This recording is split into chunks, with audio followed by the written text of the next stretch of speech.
많은 사람들에게 하나님의 말씀을 가르치시고 지나가시다가 세관에 앉아있는 세리라는 사람을 보시고 나를 따르라, 이런 말씀을 들려주십니다.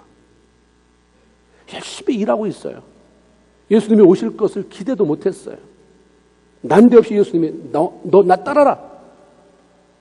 그런데 놀랍게도 이 레위라고 하는 사람은 예수님께서 부르시는 그 한마디 말씀 앞에 조금도 망설이지 않고 일어나 따라갔다고 말합니다. 누가복음 5장 28절에 그가 모든 것을 버리고 일어나 따르니라, 이렇게 기록되어 있습니다. 예수님이 레위를 왜 부르셨을까? 레위가 가지고 있는 게 무엇이었기에 다 버리고 예수를 따랐다고 말씀하시는가? 예수님께서 부르신 레위라고 하는 사람의 이름은 연합이라는 그런 의미를 가지고 있습니다. 여러분도 잘 아는 것처럼 이름은 상당히 중요하잖아요. 구약시대의 유대인들에게 또 신약시대에도 마찬가지고 이 이름은 굉장히 중요한 것이었습니다. 그래서 자녀들의 이름을 붙여줄 때는 아무렇게나 지어주지 않아요. 앞으로 이 아이가 하나님 은혜 가운데 이런 삶을 살았으면 좋겠다라고 하는 의미가 부여된 이름을 지어줍니다. 그런 사실로 미뤄볼 때 레위의 아버지도 자신의 아들이 앞으로 하나님과 연합되는 삶, 하나님 잘 섬기고 그분과 연합되는 삶을 살았으면 좋겠다라는 마음으로 레위라는 이름을 지어주었을 것입니다. 그런데 그는 하나님과 연합하는 자가 아니라 세상과 연합하는 자가 되어서 삶을 살아가고 있었습니다. 그의 직업이 세리라는 것을 통해서 그가 얼마나 돈에 연연했는지, 아버지는 그렇게 아들을 위해서 기도하고 아들이 하나님과 잘 교제하며 연합되며 살았으면 좋겠는데 했는데 아들은 너무 돈을 사랑했어요. 그 세리가 됐잖아요. 예수님 당시 세리라고 하는 그 직업은 로마 정부가 자기들이 속국으로 삼은 그 유대인들에게서 세금을 거두어 드리도록 선발해서 고용한 직원이었습니다. 그렇기 때문에 아무나 하고 싶은 사람이 아니라 이런 선발 과정을 통해서 남들보다 갈릴리 어부 같지 않은, 농부 같지 않은, 그들보다 더 똑똑한 사람을 뽑았다는 거죠. 월급을 주는 대신 네 마음껏 능력껏 세금을 걷어들여라. 그리고 로마 정부가 제시하는 액수만 채워주면 네가 그거에 2배를 받든 3배를 거두든 상관없이 네 마음대로 써라 라고 하는 특혜를 베풀어 주었습니다. 그 결과 로마의 지배 아래 수많은 유대 민족들이 헐벗고 굶주렸어도 로마의 앞잡이가 되어서 과중한 세금을 착취하는 세리들은 부를 누리고 정말 떵떵거리고 살았어요. 이렇게 동족의 고열을 빨아서 자기 배를 채우는 세리는 모두 유대인들의 공공의 적이 되었고 혐오의 대상이 되어버렸습니다. 유대인들이 오죽했으면 자기들이 그렇게 수치스럽게 여겼던 창기나 이방인들보다 더 나쁜 놈들이 세리다. 왜? 민족적인 자기 동족의 피를 빨아먹는 사람이니까. 그러면서 배척을 했던 그런 부류의 사람들이었습니다. 세리 주변에는 모두 그를 비난하는 사람들 뿐입니다. 욕하는 사람들 뿐이었어요. 그렇기 때문에 내가 만나고 싶은 좋은 사람을 만날 수가 없어요. 누구 하나 좋은 친구 그렇게 삼을 수가 없었습니다. 그것은 그의 자녀들도 마찬가지예요. 네가 세리의 아들이라며, 그래서 네가 이런 좋은 옷 입고 다니는 거라며, 네가 그래서 이렇게 돈 잘 쓰고 다니는 거라며. 그러니까 어쩔 수 없이 세리는 세리끼리 어울렸고, 그런 가정의 아이들이 성장해서도 달리 사회적으로 적응할 수 없고 달리 일거리를 찾을 수 없으니까 세리라는 직업은 세습이 되어 갔습니다. 본문에 나오는 세리 레위도 이런 삶을 살아가고 있던 사람입니다. 자기 아버지의 바람은 하나님 안에 머무르면서 그 아들이 하나님과 연합된 삶을 살아가는 것이었지만 아들은 그것과 전혀 상관없는 삶을 살아가고 있었어요. 레위는 세리가 어떤 직업인 것 알았죠. 왜 몰랐겠습니까? 그들이 유대 사회에서 어떤 취급을 당하며 얼만큼 수치스럽게 살아가는지 잘 알았을 텐데도 불구하고 그 자업을 선택했어요. 아버지가 넌 하나님과 연합해라 라는 이름을 주었다면 아버지는 세리가 아니었을 거예요. 레위는 세습된 세리는 아니었을 거라는 생각이 들어요. 레위가 세리가 된 것은 어쩌면 남보다 똑똑했기 때문에 수많은 복잡한 생각, 살아가는 일, 어떤 종교적인 이런 생각들을 정리하면서 나름대로 내린 최선의 결론이었는지도 모릅니다. 하나님의 백성이 왜 이렇게 이방인들에게 압제를 당하는가? 왜 이렇게 못 살아? 왜 이렇게 극한 가난 속에서 한숨만 쉬면서 살아가야 하는가? 하나님과 연합되며 살아가라고 하는 그렇게 말씀하시나? 아버지 정말 그렇게 말씀하시는 거예요? 그런데 정말 하나님이 살아 계시기나 한 것입니까? 살아 계셔야 내가 연합을 하든 쫓아가든 뭘 할 것 아닙니까? 하나님이 계시더라도 자기 백성인 우리 유대인들을 돌보지 않는다면, 이렇게 거짓처럼 내몬다면 도대체 그 하나님은 누구고 내 삶은 어떻게 그분에게 맡길 수 있습니까? 내가 내 삶을 책임지는 것이 당연한 것 아닌가요? 그래서 내가 세리, 돈 많이 버는 세리가 된다는데 이게 왜 수치거리가 됩니까? 그래서 레위는 세리가 됐어요. 여러분 그런 거 아시잖아요. 남이 할 때는 좋아 보이는데 내가 가면 그게 그렇게 썩 좋은 게 아니라는 것. 사람들이 당하는 고난을 말로 듣고 쳐다보는 것과 자신이 그 속에 들어가서 그것들을 직접 몸으로 겪어내는 것에는 엄청난 차이가 있습니다. 세리로 살아가면서 레위는 말로만 듣던 이 정도일 것이다 보다 더한 어떤 심적 고통 당했을 거예요. 괴로웠을 것입니다.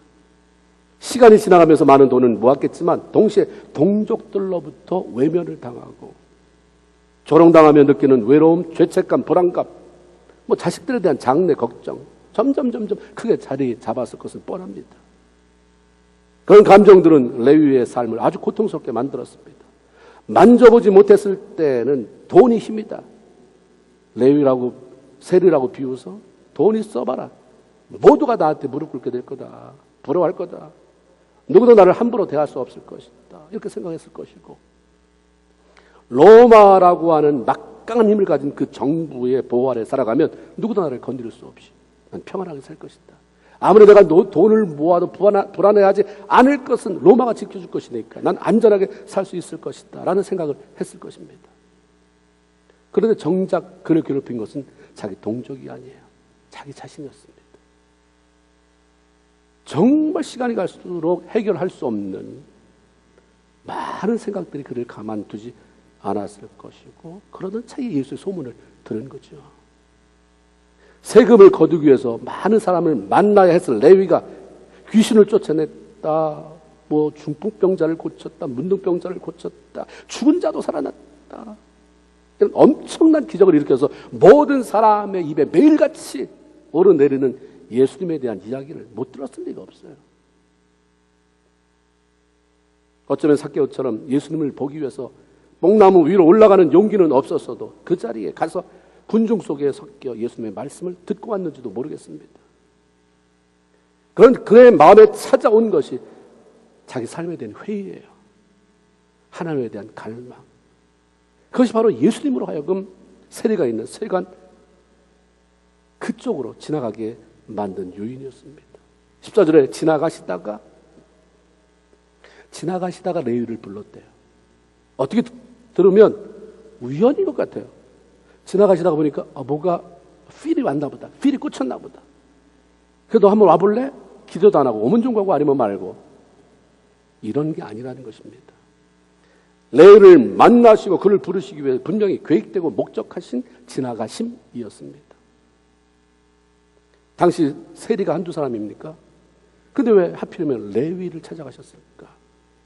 예수님은 그에 대한 대답을 누가복음 4장 26절, 27절에 분명히 알려주세요. 누가복음 4장 26절, 27절. 엘리야가 그중 한 사람에게도 보내심을 받지 않고 오직 시돈 땅에 있는 사렙다의 한 과부에게 뿐이었으며, 또 선지자 엘리사 때에 이스라엘에 많은 나병 환자가, 문둥병 환자가 있었는데 그 중에 한 사람도 깨끗함을 얻지 못하였는데 오직 수리아 사람 나만뿐이었느니라. 다시 말하면 엘리야 시대의 3년 반 가뭄으로 모두 다 죽을 지경이 됐고 다 하나님의 백성이라고 말하는데 왜 사렙다 가고 한 사람만 하나님의 사자를 보내서 가뭄에 해갈될 때까지 그가 먹을 것을 공급해 주었느냐? 그것은 그 여인만이 하나님께 마음을 열고 하나님의 사람을 영접했기 때문이다. 이스라엘에도 수많은 문둥병 환자가 있었는데 왜 이방나라 아람의 장수 나만만이 고침을 받았는가? 그만 하나님을 향해서 마음을 열지 않았느냐? 하나님께서 고치실 줄로 믿고 고치면 드리려고 선물까지 싸가잖아요. 그리고 그의 종인 엘리사를 찾아갔기 때문에 혈근 고침받았어요. 마찬가지로 수많은 세리가 있었지만 예수님께서 세리를 찾아가실 수밖에 없는 것은 그의 갈망과 목마름 때문입니다. 그런 갈망과 목마름이 예수님께서 레위 앞을 지나가게 하셨고 레위를 보고 나를 따르라고 그렇게 말하게 만드셨어요. 그때 레위가 어땠어요? 그는 마치 이런 시간이 자기에게 올 줄 알고 기다렸던 사람들처럼 왜 안 오시나? 예수님이 오실 때가 됐는데 오면 가야지라고 준비하고 있던 사람처럼 주저함이나 망설임 없이 즉시 일어났습니다. 그리고 자기가 하기에 따라서 얼마든지 돈줄이 될 만한 그러한 자리, 세례의 자리를 버리고 주님을 따랐다고 말씀합니다. 자신의 삶에 대한 갈증, 그런 고민, 외로움이 주님을 갈망하게 만들고 그것이 주님을 사모하게 만들고 그 결국은 주님을 만나게 만들죠. 생각 없이 사는 것은 죄예요. 그렇잖아요. 우리가 힘들 때는 많이 생각해라 좀 말씀하잖아요. 기도해라. 좀 이렇게 생각하라고 말하잖아요. 누굴 등쳐먹을까, 누굴 속일까, 어떻게 뺏을까에 대한 생각이 아니라 내가 잘 살고 있는가, 이렇게 살아도 되는가, 이런 생각들. 시편 119편 71편 고난당한 것이 내게 유익이라 이로 인하여 내가 주의 율례를 배우게 되었나이다. 이런 말씀이 있습니다. 자신의 내면에 갈등을 일으키고 힘들게 만들고 외롭게 하고 슬프게 만드는 고통들, 어려움들이 결코 나쁜 것만은 아니라고 하는 거예요. 그것이 사람들로 하여금 자신의 삶에 대해서 자기 자신에 대해서 회의를 갖게 만들고 전능하신 하나님을 찾는 기회를 마련해 주기 때문이죠. 예사야 43장 1절에 보면 너는 두려워하지 말아라. 내가 너를 구속하였고 내가 너를 지명하여 불렀나니 너는 내 것이다 라고 말씀합니다. 늘 주님은 이렇게 우리를 부르시는 분입니다. 부르는 것은 주님의 몫이지만 거기에 아멘하고 응답하는 것은 내 몫이에요. 여러분의 몫입니다. 로마서 8장 26절에 보면 이와 같이 성령도 우리의 연약함을 도우시나니 때가 되면 하나님이 나를 정말 필요로 한다면 언젠가 다리 몽둥이라도 분질러서 어떻게 하시겠지가 아니라 성령은 우리 삶에 대한 주도권이 아니라 돕는 분입니다. 우리를 강제적으로 하나님 앞에 이끄는 것이 아니라 우리가 그분의 부르심에 응답하면 따라갈 수 없는 연약함이 있음에도 불구하고 도와주시겠다는 얘기죠. 주님을 전혀 모르는 사람들도 잃어버린 사람이지만 주님과 연합에 대한 마음을 갖고 있던 동행해 가던 사람이 언제 무슨 사건을 통해서 하나님과 멀리 떨어져 있다면 그 역시 잃어버린 사람입니다. 주님은 이 시간에도 그 잃어버린 사람을 부르시고 계시는 거예요. 나는 여전히 너를 부른다. 난 여전히 너를 포기하지 않았다. 넌 그때 나를 잊어버렸지만 그때부터도 나는 여전히 너를 기억하고 있다라고 말씀하시고 그러니까 네 마음속에 세미하게 다가오는 내 음성이 들리면 아멘하고 일어서라라고 말씀하는 거죠. 레위는 자신이 예수를 만난 기쁨이 얼마나 컸는지 그냥 넘어갈 수 없었어요. 아 좋다, 감사하다, 하나님의 은혜 크다, 끝. 이렇게 할 수가 없었어요. 워낙 크니까. 너무 깊은 갈등 속에서 회의 속에서 주님의 빛을 받기 때문에 뭐라도 하고 싶은 거예요. 뭐라도. 그래서 예수님을 위해서 자기 집에서 잔치를 베풀기로 했죠. 누가복음 5장 29절 레위가 예수를 위하여 자기 집에서 큰 잔치를 하니 예수를 만난 기쁨 있습니까? 있으셨습니까? 그 기쁨 어떻게 표현하셨습니까?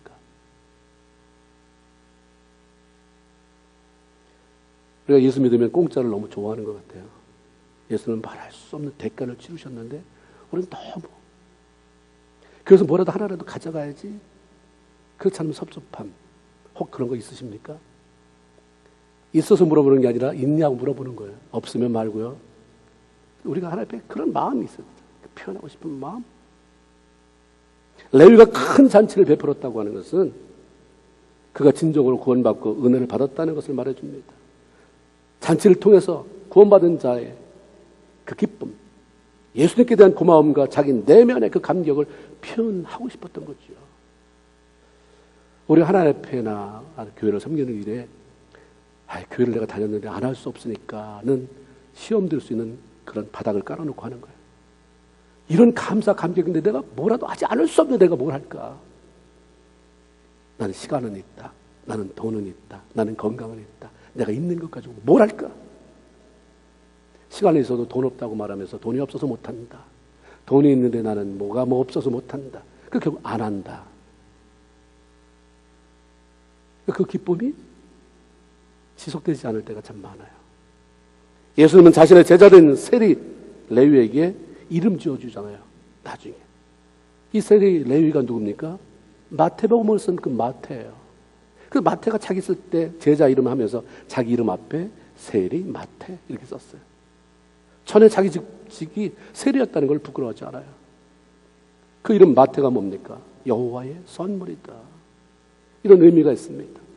마태가 예수님의 제자가 된 것이 하나님께서 예수님께 주신 선물이라는 뜻일 수도 있고, 다른 의미에서 선물은 누구나 좋아하잖아요. 선물 받으면 다 기뻐요. 이런 것처럼 예수님은 마태가 앞으로 사람들에게 하늘의 기쁨을 나누어주는 여호와의 선물과 같은 역할을 하면서 살아가라라고 하는 그런 별명, 그런 또 다른 이름을 지어주셨는 줄도 모르겠습니다. 아버지가 너 하나님과 연합하면서 살아라 라고 지어준 그 일은 레위로서의 삶은 실패했지만 이제 예수 그리스도의 부름을 통해서 그분을 만나고 나서는 진정 하나님과 연합하게 됐어요. 아버지가 지어준 이름 참 소중하지만 아버지가 되라고 해서 되어지는 아들의 삶이 아닌 거죠. 살리기를 원하지 않는 아버지가 어디 있겠어요? 정말 그대로 이루어지는 것은 예수를 만나야 되는 줄로 믿습니다. 그래서 부모가 자식에게 가장 좋은 선물은 예수 만나게 하는 거예요. 예수 만나게 하는 거예요. 예수 만날 수 있도록.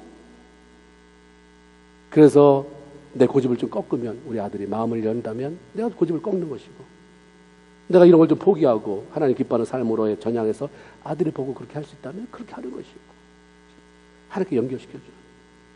그냥 아버지가 연합하면서 살아라 했는데도 자기는 굳이 세리가 되겠다고 고집하고 그렇게 됐던 사람이 예수 만나니까 모든 것을 버려두고, 그리고 진정으로 예수 앞에 나가서 하나님과 연합하는 삶을 살았고, 더 나아가서 하나님의 선물과 같은 존재로 삶을 살 수 있게 됐어요. 얼마나 큰 감격이고 얼마나 큰 기쁨입니까? 그러니까 레위는 진정으로 하나님 앞에 나가서 그 기쁨을, 그 감격을 표현하고 싶었던 것입니다. 하나님께 자기의 모든 것, 자기 모든 삶을 드리며 헌신하는 것을 아까워하지 않았어요. 누가복음 19장 8절에 보면 세례 삭개오가 예수님을 만났을 때 그가 어떤 행동을 취했는지에 대한 기록이 있어요. 삭개오가 서서 여짜오되 주여 보시옵소서. 자기 갈망이 이루어진 다음에, 예수를 만난 다음에 선포한 얘기예요. 주님, 내 소유의 절반을 가난한 자들에게 주겠사오며 만일 누구에겐가 누구 것을 토색한 일이 있으면 내가 4배로 갚아주겠습니다. 예수님께서 그렇게 하라고 말씀한 것도 아닌데 주님을 만나고 보니, 은혜를 받고 보니 하나님을 향한 마음이 활짝 열려져서 자발적으로 하나님께서 기뻐하실 만한 일을 하고 싶었던 거죠. 그래서 뭐가 있을까? 떠오르는 것이, 내가 돈 벌려고 세리됐고 엄청나게 백성들 갈취했으니까 돈 풀어놓자. 그렇게 멸시와 천대를 받으면서 모은 목숨 같은 돈의 절반을 누가 됐든 가난한 사람 구제를 위해서 내어놓겠습니다 였어요. 로마 정부의 비호를 받는 세례라는 직분을 이용해서 억울하게 빼앗은 것이 있다면, 누군가 너 때문에 이놈아 내가 망했다, 내가 너한테 이렇게 착취를 당했다, 이런 말을 들으면, 그런 생각이 나면 내가 4배로 도로 갚아주겠습니다. 그런 사람만 오겠어요? 세리가 예수 만나더니 미쳤대더라. 달라졌대더라. 그래서 너도 한번 가서 말해봐. 너 그 착취당했어? 아니요. 그래서 착취당했다고 얘기해봐. 주면 다행이고 아니면 말고. 엄청나게 많은 사람이 왔을 거예요. 세리가 적당선을 건 게 아니라 다 가져가도 다 내가 내주는 한이 있더라도 내가 주님 놓치지 않겠다. 이 감격 잃어버리지 않겠다는 결단인 거죠. 주님으로부터 강요된 게 아니었어요. 자발적인 결단. 왜 우리가 내 삶을, 시간을, 모든 걸 드리지 못하냐면 은혜 받은 거 참 좋고 크고 감사한데 그것보다 이게 더 커요. 이게 더 소중하거든. 아무리 많은 은혜를 받아도 그것보다 내 삶, 내 자존심이 더 크니까 주님 내 마음 아시죠? 늘 마음만 주세요. 그러니까 주님도 말해요. 나도 네 마음 안다. 내 마음 알지? 네가 그렇게 기도해도 응답 안 가는 거는 내 마음은 벌써 갔잖아. 우리가 사실 참 이 표현은 중요한 것입니다. 구원의 감격이 있는 자, 하나님의 은혜와 그 사랑을 경험한 자들의 공통점은 전혀 느끼지 못했던 감격이 그냥 찾아오고 기쁨이 찾아오고 눈물이 생기고 평안함이 생기고 거기서 끝이 아니라 드리고 싶은 거야. 드리고 싶어. 저 오지 선교사 미쳤어요. 왜 가요? 거기 가면 누가 돈을 엄청난 부자가 유산을 다 물려준다고 해서 간 것입니까? 너무 감격이 크니까 주 앞에 뭔가 드리고 싶은데 드릴 게 없으니까 내 삶 전체를 내가 가겠습니다. 우리가 하나님 앞에 표현하는 삶, 특별히 그분의 감사, 은혜를 표현하는 것 정말 중요하죠. 관계 속에서도 마찬가지잖아요. 나는 표현에 서툴다. 표현에 서툰 사람 없더라고요. 잘못된 표현은 잘하지만 꼭 해야 할 표현을 못할 뿐인 거예요. 화난 표현, 신경질 나는 표현 어떻게든지 하잖아요. 상대방을 놓고 무서워서 표현 못하면 뒤로 가서 물을 한번 걷어차는 한이 있더라도 그죠?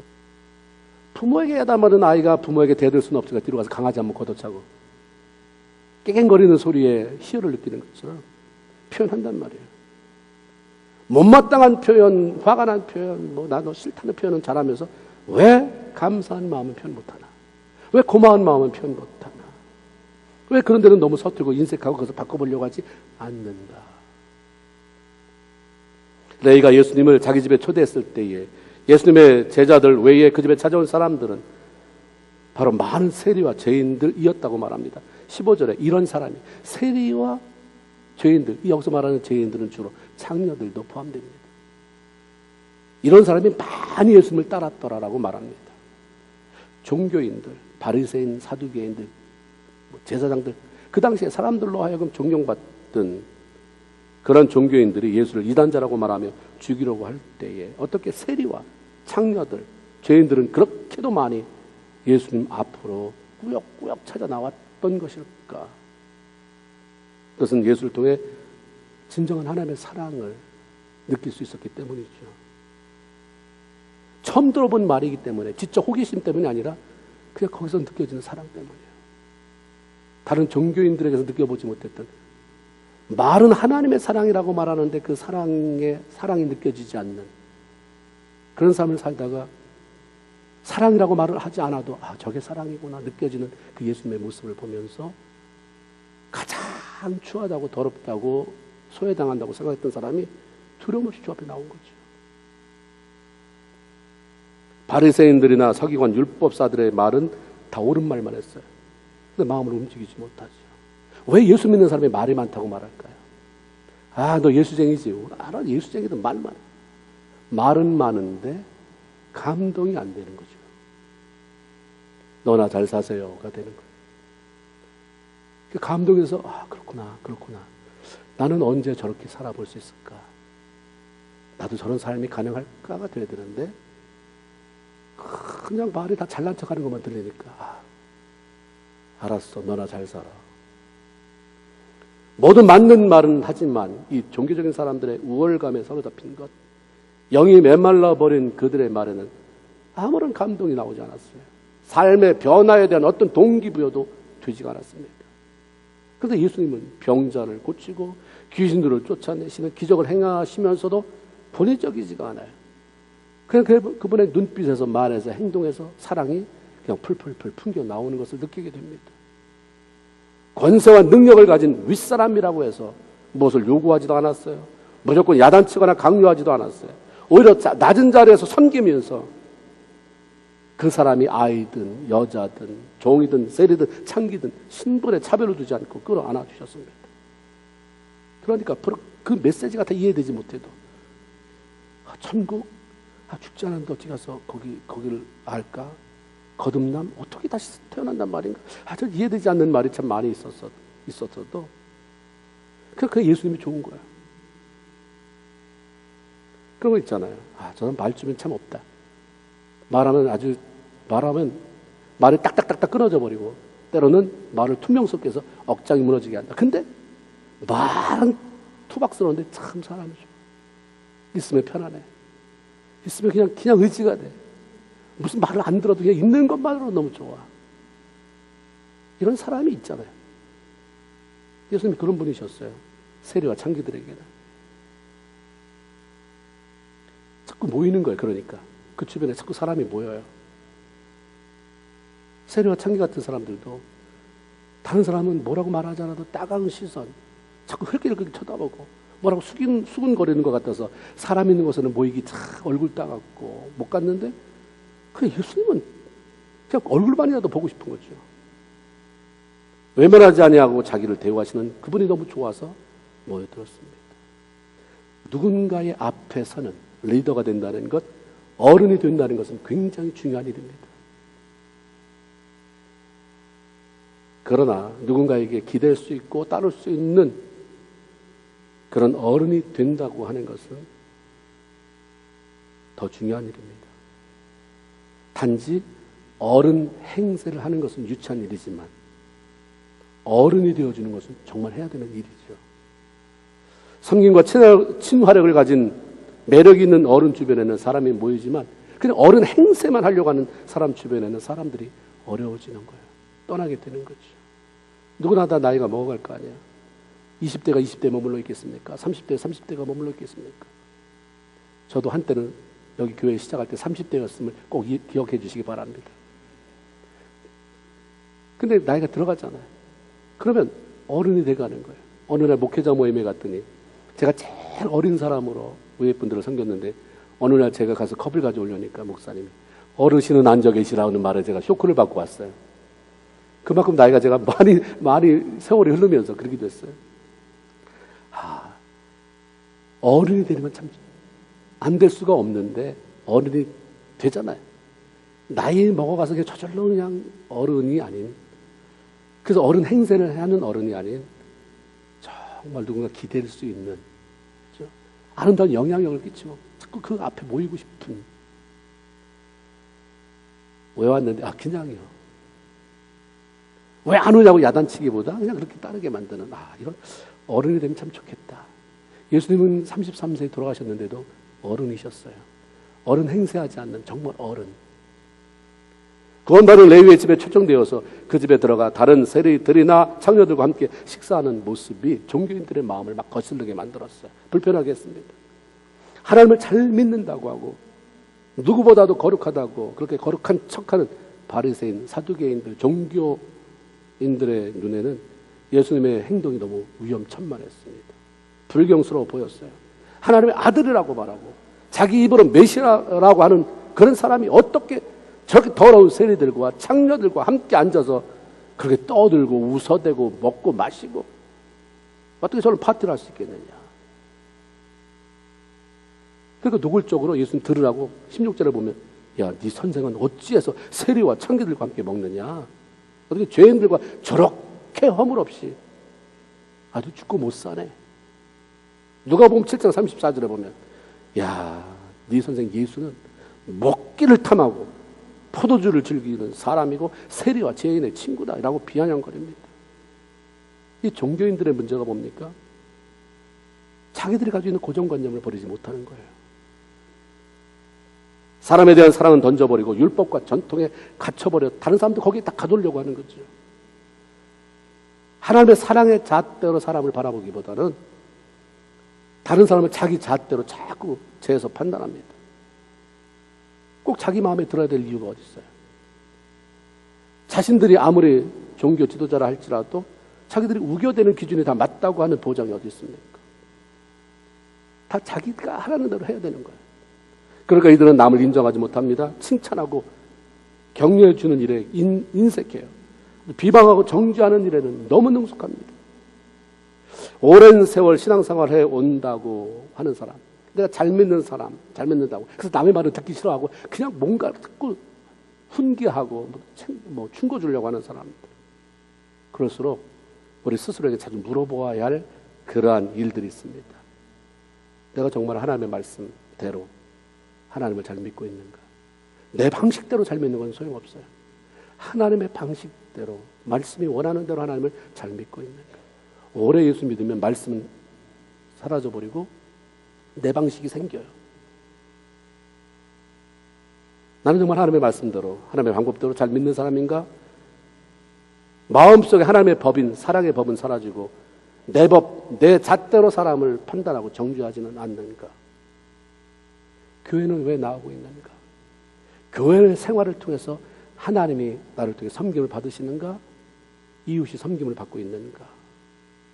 그렇지 않다면 우리는 너무 익숙한 자아에 빠지고 자기 의 속에 빠져서 바리새인 사두개인과 별로 다르지 않는 종교인이 되어서 메마른 신앙생활을 할 수밖에 없는 거죠. 종교인들이 제자들에게 이렇게 하시는 말씀을 다 듣고 예수님이 이렇게 말씀합니다. 절대로 언쟁을 안 하세요. 네가 가면 뭘 한다고 여기 와서 이 짓거리냐? 너 귀신 쫓아내봐. 네가 그렇게 의롭고 네가 그렇게 대단하면 너 문둥병 고쳐봐. 너 저기 저 사람 지금 누워있는 사람 한번 벌떡 좀 일으켜봐. 눈먼 사람 좀 고쳐봐. 이런 것도 하지 못하는 게 다시는 내 앞에 나타나지 말고 꺼져. 이럴 수 있어요. 근데 그렇지 않잖아요. 늘 주님 그렇지 않아요. 이게 주님의 매력이에요. 17절에 보니까 건강한 자에게는 의사가 쓸데없잖아. 병든 자에게라야 의사가 필요한 거다. 나는 의인을 부르러 온 게 아니라 죄인을 부르러 왔다. 그러니까 나는 내가 부르러 온 목적, 그 목적에 맞게 살고 있는 거야. 난 죄인을 부르러 왔기 때문에 네가 생각할 때 누가 죄인이냐? 난 죄인 찾아다닌다. 예수님께서 바리새인들을 건강한 자, 의인이라고 비유하신 것은 정말로 그들이 영이 깨끗하고 건강하고 의롭게 바르게 살고 있기 때문이 아니라 스스로가 그렇게 착각하고 사니까, 그럼 남을 정죄하니까 거기에 빗대어서 비유로 말씀하신 것입니다. 주님은 이 땅에 소망이 없는 죄인들, 영적으로 깊은 병에 걸려서 잠든 사람을 깨우시고 살리시고 고치기 위해서 오셨는데, 바리새인들은 나는 건강하다 이만하면 됐지. 현찮은 것들이 예수 믿지. 나는 의롭지. 이렇게 생각하며 살았기 때문에 절대로 예수가 필요하지 않아요. 들어갈 구석이 없어요. 자기 의로 너무 꽉 찼기 때문에. 그러니까 구원과는 거리가 먼 삶을 살았고 결국 그냥 그렇게만 살면 되는데 예수는 왜 죽이냐고요. 예수를 십자가에 못 박혀 죽이는 그런 일을 저지른 것입니다. 예수께서 죄인과 병든 자를 구하러 오시고 치유하기 위해서 하늘의 영광을 다 버리고 이 땅에 찾아오신 그 사건이 바로 복음이에요. 그 자체가. 누구든지 자신이 죄인이라고 하는, 할 수 없는 죄인, 어떻게 해볼 수 없는 무능한 자, 소망이 전혀 없는 자, 주님 아니면 아무것도 아닌 자임을 인정하고 주님을 향해서 마음을 열면 반드시 우리 주님은 그 사람을 찾아가 주세요. 그걸 지나가세요. 찾아오십니다. 만나주세요. 그리고 새로운 삶으로 이끌어 주시는 것입니다. 계시록 3장 20장에 그렇게 말씀하잖아요. 볼지어다 내가 문 밖에 서서 두드리노니, 누구든지입니다. 누구든지 내 음성을 듣고 문을 열면 내가 그에게로 들어가 그로 더불어 먹고 그는 나로 더불어 먹으리라. 오늘도 세리나 창기와 결코 다를 바가 없는 죄인들 우리를 찾아오셔서 우리의 마음의 문을 두드리시면서 부르시는 그 주님의 음성을 들으시기 바랍니다. 그리고 겸손하게 마음의 문을 열어서 주님을 만나고 그분 안에서 새로운 삶을 향해서 다시 새 출발해 가는 우리 모든 성도가 되기를 주님의 이름으로 축원을 드립니다. 아멘. 기도하겠습니다. 하나님,